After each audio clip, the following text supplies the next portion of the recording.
Now we're on to Fox Searchlight, which you've been seeing these incredible slides going by, which tells you a lot about the movie that we're going to dissect here. Hitchcock. How many have heard of Alfred Hitchcock? Yeah. Alfred Hitchcock, the most iconic director, I think, that ever lived, became a celebrity in his own right. And this is a really remarkable movie, but really a love story in and of itself. Let me introduce you to some of the key creative people behind it. We're going to talk about it. We're going to show you a couple of clips. First of all, he is the director, and it's his first narrative feature-length film. He directed the great documentary Anvil, which won an Indie Spirit Award and an Emmy Award later on in its run. He also wrote the screenplays for The Big Tease and The Terminal, Steven Spielberg's The Terminal, among others. He's currently working on a film called My Dinner with Hervé, which is about Hervé Villechaize. That sounds really good, too. But right now, he's got Hitchcock. Please welcome Sacha Gervasi. All right.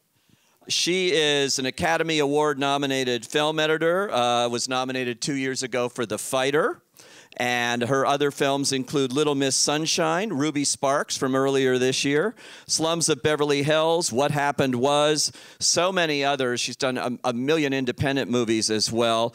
She is the film editor of Hitchcock. Please welcome Pamela Martin.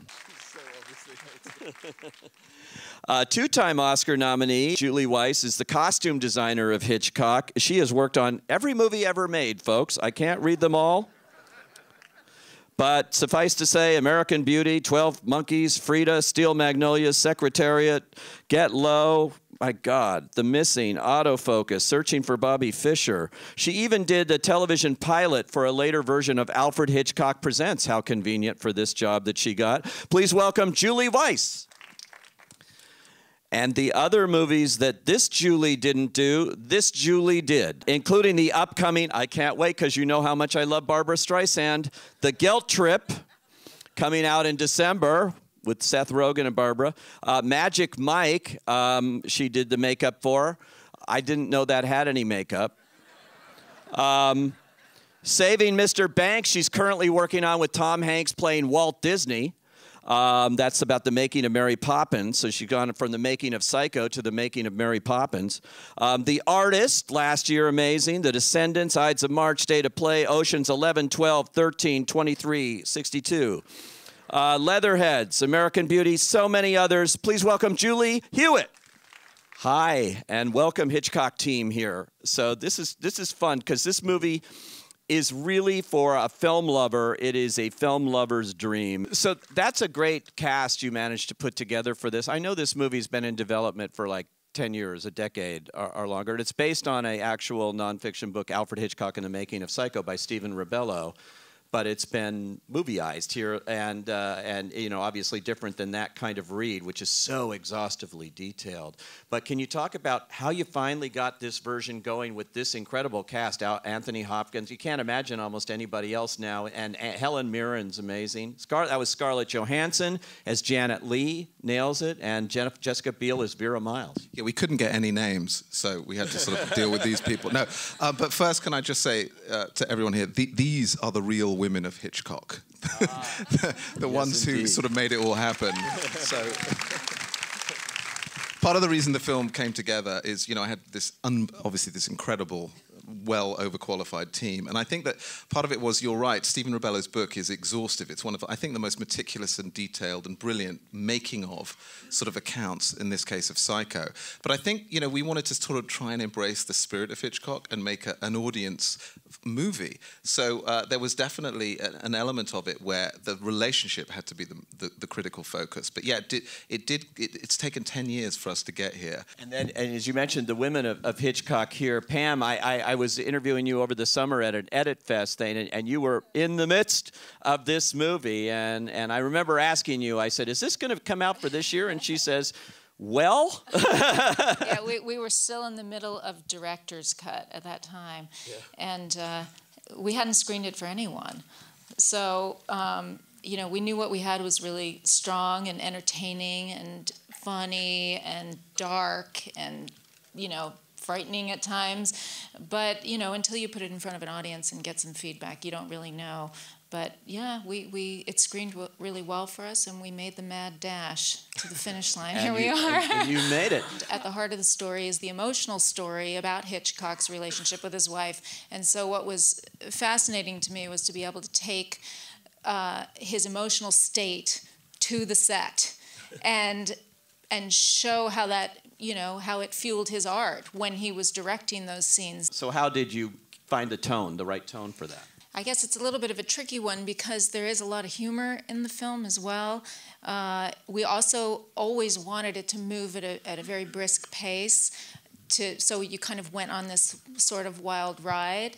And, you know, Hitchcock was a populist and wanted to entertain, and that was one of the primary things that we talked about from the beginning. Julie Weiss, you actually get the best of all worlds because you get to work in that Ed Gein world for those kind of fantasy sequences, and then you get to work in the real world of Psycho and what was going on there, and then their own lives, too. But what you're saying, that's how we see now.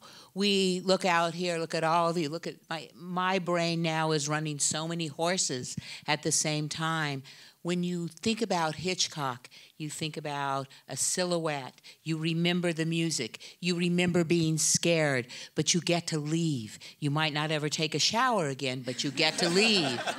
But what's happened now for a costume designer, it's far more than a black suit. Who would have thought a black suit? But when you think of it, he's the great narrator. And people wanted to be scared. But now, for a costume designer, you have to design the space between those words. What happened before, what happened after. I love dirt. You know, what was great was really was, Julie mentions it's a company. It really was a company. We set out from the beginning, obviously me as a first-time director, having these incredibly talented people to work with. We really approached it that way. We would talk about everything. Julie, number Julie two, Hewett. you got to do the makeup creations here for everybody, I guess, but Anthony Hopkins, Yes, right? I was the department head makeup artist, and translating iconic faces into this new medium, and it was a fantastic pleasure. And what beautiful faces I had to do.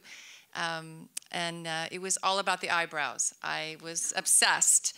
I think once Helen said to me, I'm just a pair of eyebrows with legs to you.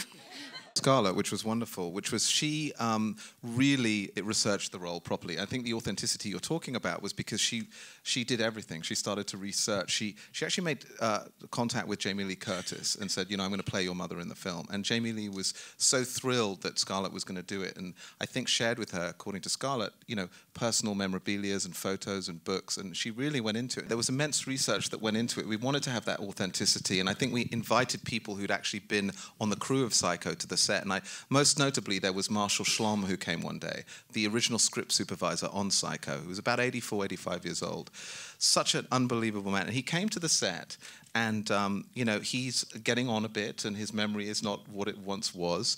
And he saw Tony, and he brought all these wonderful things from the actual making of his original script and newspaper magazines and articles. And he looked at what we were shooting. We were actually shooting the driving scene with Janet. And he got emotional, and he got very emotional, and he said, you know, thank you, because you've given me my memories back. Wow. You know, and it was this wonderful moment where we all thought to ourselves, okay, we're doing this film, you know, but this is a real experience. And to have someone who was there at Hitch's side every single day tell us, you know, that this was authentic and real. During the credits, actually, you have a nice card that you put up about his tribute when he got his AFI Life Achievement Award to Alma. And that's nice that we could see him acknowledge her in that way. Which he really did, you know. Yeah. Finally, at the end of his life, he accepted the only Lifetime Achievement Award I think he got.